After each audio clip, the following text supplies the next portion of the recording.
What's up, you guys? Welcome to today's video. As you can tell by the title, we're gonna kick it old school with just a good old-fashioned story time about a time in my life where I worked at a nursing home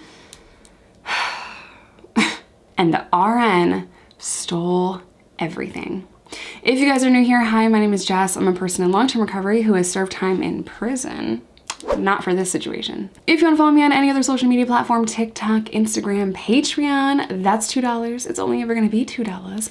All of that is linked down below, as well as my vlog channel where you can see my wedding and a bunch of other stuff. So be sure to subscribe to that. It really freaking helps. Okay, one more announcement. I have limited edition Ride or Die Crew merch, and it looks like this, and it's super freaking cute. This is a collaboration between me and my friend Mindy. I have about a dozen shirts like this that she has made with different designs on them, some Schmied leaves, Steelers logo, all kinds of stuff, and I am just obsessed with this.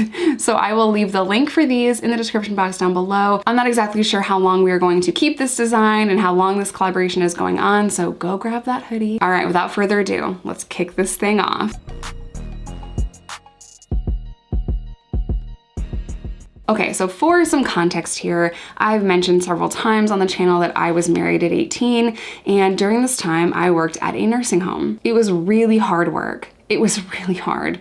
This nursing home has since been closed down, I think. I don't think it was reopened. It was a nursing home that was very short-staffed, very difficult, and I was constantly getting mandated, which means I would have to work my 8-hour shift, but then I would get mandated to do 12 hours, and sometimes I would even have to work a double, so 16-hour shifts. The only thing that I liked about this job were the clients, and I would continuously get in trouble for reading them stories or spending too much time with one client, and that made me crazy because so many of them didn't have family members coming to see them. Like, my bosses were like, oh, she wants to hang out in this person's room so that she doesn't have to do her work, which was not true at all. I wanted to hang out with them and spend time with them and maybe get them some M&Ms from the vending machine or read them stories or whatever the situation was. But there were several clients that had severe dementia, or they were not mobile and they couldn't move. So there were a couple of different instances where I was punched in the face by a client. Now, I had a really good rapport with two clients that were known to be violent, I guess, or aggressive, but I would also be aggressive in these kinds of situations. So the one client that punched me in the face, people were like rushing him and like trying to get him like dressed and do like his normal routine, but they were very busy and they were trying to rush him. And that just wasn't a good thing to do for this client. This client required a little bit of freaking time and gentleness, you know, but they're like, let's go, we gotta just get it done today. And they made him mad. So because I was really busy this day, we had a woman fall in her chair and hit her head, and that was just scary and chaotic. She was fine. That situation was going on. Plus this client is very, you know, aggressive and very upset, and everyone's trying to rush him to get back down the hall for someone else. And like, it was just chaos, right? I walked into the room with kind of the same energy, and I'm like, hey, what's up? We got this, come on. And I just went to try to help him, and he punched me in the face. That was my mistake because I knew how to take care of him, but because of all of the chaos going on the floor that day, I was a little bit careless and I rushed and I got punched in the face. You know, there were several times where another client would try to escape, which, like, fam, I feel you. And this other client would try to escape, and he called me Rebecca, and I'm like, I'm here. And he goes, oh, Rebecca, thank God. Thank God. They are not letting me go for a walk. And I'm like, okay, man, let's go for a walk. Where do you want to go? The fuck away from here. I'm like, I just love him. So everyone else was like always really impatient with these clients. I'm not like bragging and saying I was like the best at my job, because I freaking was not. But working in that environment just opened my eyes to how cruel people can be, you know, and that I could never do it again. I could never work in an environment like that again, because it just breaks my heart, and it's so hard, and like mentally and physically it's exhausting. You know, I would have to lift people that were 5 times my size, and I would have to turn them with, you know, bed sheets, and even with the proper body mechanics, when you're trying to turn someone 5 times your size, it is really physically exhausting. And during this time, my addiction is starting to get worse and worse and worse. So I'm in a very stressful environment, a very stressful job that is both mentally and physically exhausting. I mean, I fell asleep in people's rooms because I was getting mandated again and again and again, and I just was so exhausted. At the same time, I'm married to Steve, and that relationship was very toxic and very emotionally abusive, and it was very hard for me to be in that relationship. Plus, I'm on parole, and my life was just, I mean, I had no breaks. My life was stress after stress after stress. So Steve and I shared a car. So one night I asked the RN that was on my unit, I said, hey, I don't have a car here, so could you give me a ride after work? And she goes, yeah, sure, yep. Just meet me at the car after you clock out.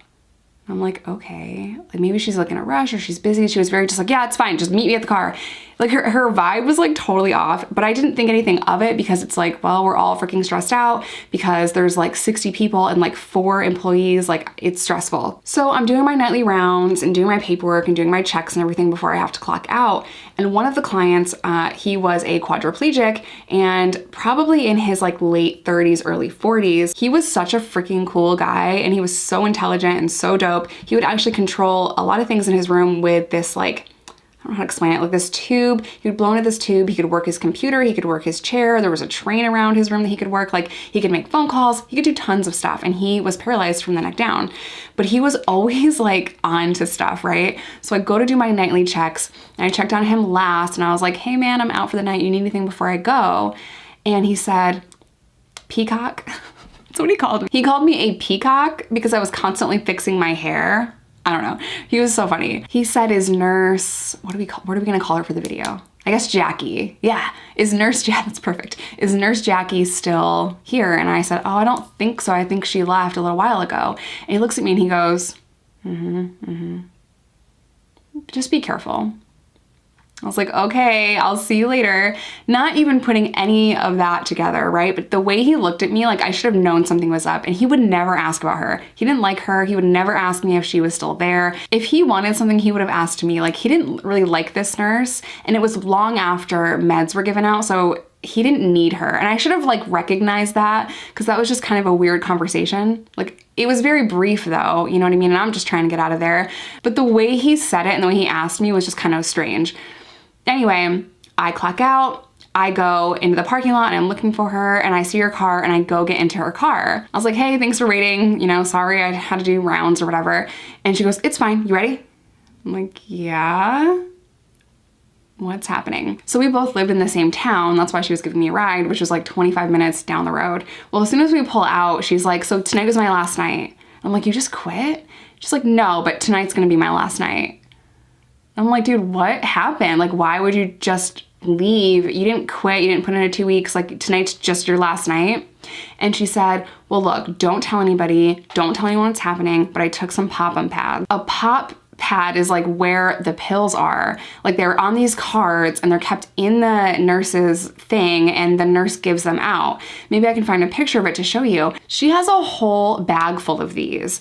Like she wasn't in a hurry because she had somewhere she had to be. She was in a hurry because she stole the entire freaking pill cart basically. And I'm thinking to myself, like, why would you even tell me that? Oh my God, why are you trusting me with this information? Why would you tell me? So now I'm like, oh fuck, you stole all of these pills. So now immediately I'm like, why are you telling me this? Why would you do that? This is freaking crazy. Now I'm in a car with all these stolen pills. I'm on paper. So she's like, I just need you not to say anything. I need you to say that when I left today, I didn't leave anything extra. I just left and didn't come back. And I'm like, that's a horrible plan because I don't have med cart keys. I'll play dumb, but like, what's your after plan, bruh? What is your plan? You have the medcart keys. You were the RN on shift. Like, who else are they gonna pin it on? They're going to know this is gone like immediately because the next shift has to come in. What's crazy is like this place did not run smoothly. So like the next shift is supposed to do like all the checks, right? Like you're supposed to be like, okay, the paperwork's done. Let me know what happened on this shift. But a lot of times we were passing each other so fast because we were so just wanting to get out of there after 16 hours that we would just look at the notes from the night before and look at the paperwork. But the RNs are supposed to like pass keys or whatever. So I think that she took the keys off the floor so that they couldn't open the med cart for a while. So she had some time to get away with this. Also, you have to keep in mind, she just stole a bunch of pills from freaking senior citizens, people that need these medications, people that are in extreme pain or have dementia or have all of these conditions, right? And she just stole all of these medications, like tons, like a stack of these pads. Now, that's a problem right? That's a problem. Now I know about it and I'm immediately uncomfortable and I'm like, what do I do? What do I do? But it's not my fault. I didn't take them.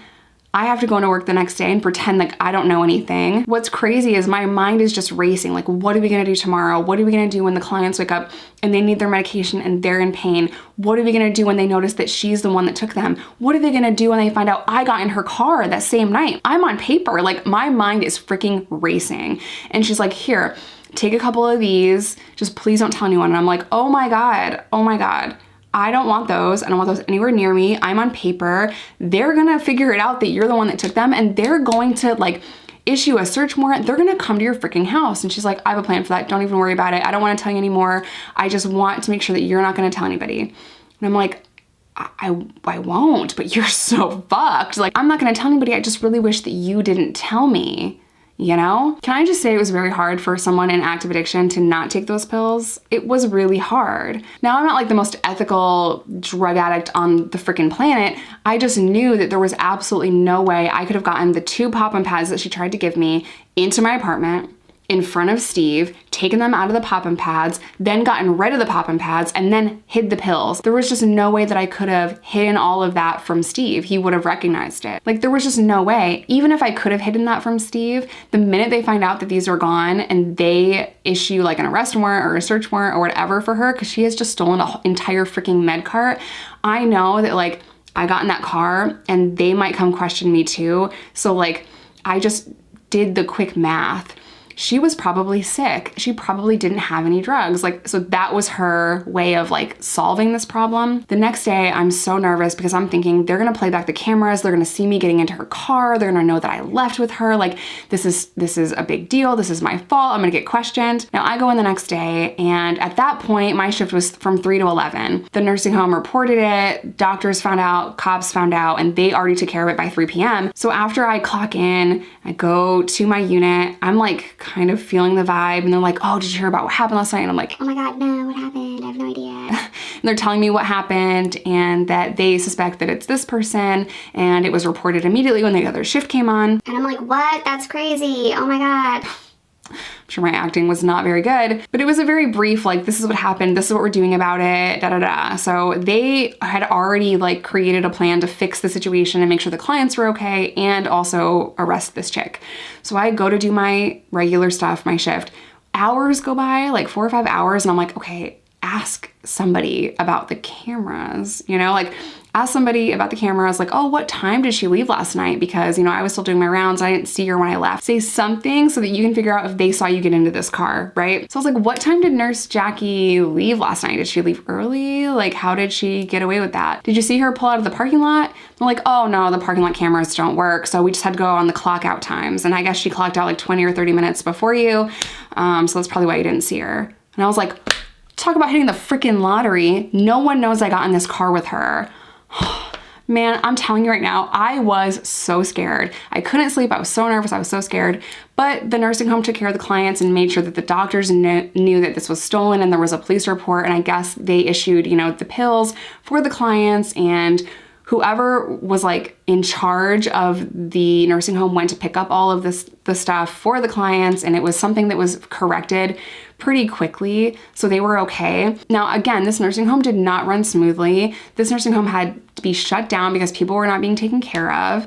And what's crazy is I've heard tons of stories about people going in and taking fentanyl patches off of the clients. Like, and that is just how sad. Like, there was no oversight really at this facility. So if you are going to put your loved one in a nursing home facility or a retirement center or senior center, make sure you're checking them. Make sure you're doing your research on them and you're reading the reviews and you're doing the tours, and you take time before you place someone in a facility like that if you have the option.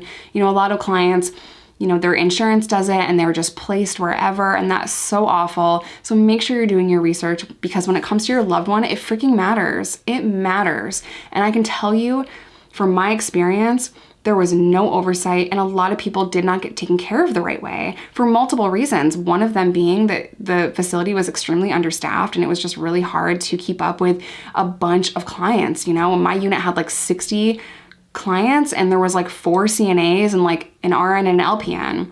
That's not enough. That is not enough. And it was just so exhausting. If you guys are struggling with addiction, I'm a partner with Groups Recover Together. They are both online and in-person treatment program. They strongly lean on harm reduction. They're 420 friendly, and they're just an amazing team of people. I always leave my link with them in the description box of every single video.